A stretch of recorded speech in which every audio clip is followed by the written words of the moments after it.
هو ليه لما بقينا ندخل السوبر ماركت نشتري حاجه البياع ما بقاش يقول لنا خد بالباقي البان؟ ما تضحكش على نفسك وتعيش الدور، ما بقاش اصلا في باقي.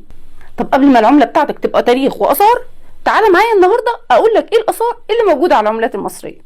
المرحوم بالربع جنيه طويل العمر يطول عمره ويزعزع عصره وينصره على مين يعديه. هاي هيك اللي تقريبا الاجيال الجديده كلها ما شافتوش وحتى ما سمعتش عنه. ده كان مرسوم على الوش الاولاني جامع السيده عائشه، تشيلها يا سيده، والجامع ده موجود في حي الخليفه في القاهره. اما الوش التاني فكان مرسوم عليه النسر اللي اتاخد شعار للدوله المصريه بعد ثوره 52. ندخل بقى على 50 قرش، فاكرها؟ دي كانت عظيمه. اهي دي بقى مرسوم عليها الملك رمسيس الثاني، اشهر ملوك الدوله الحديثه.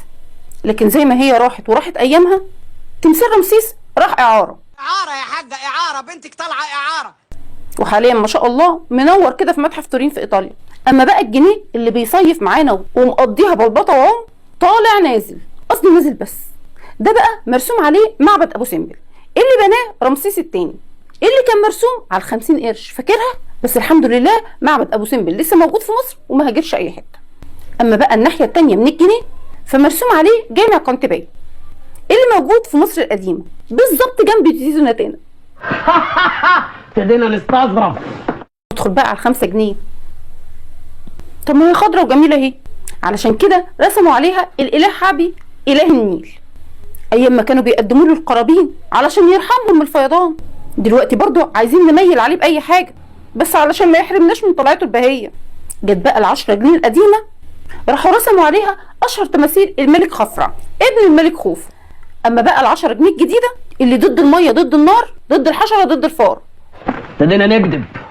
دي بقى رسموا عليها الملكه حتشبسوت اللي حكمت مصر حوالي 21 سنه، والناحيه الثانيه رسموا عليها مسجد الفتاح العلي.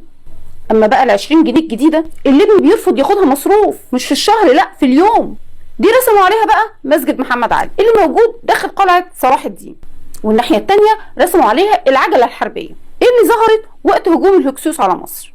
ال50 جنيه بقى بارك الله فيها، دي تخيل كنت باكل بيها من ماكدونالدز. دي بقى مرسوم عليها مسجد كان بناه احد امراء المماليك. ندخل بقى على الجامد اللي كان بيجيب من الاخر، ال100 جنيه.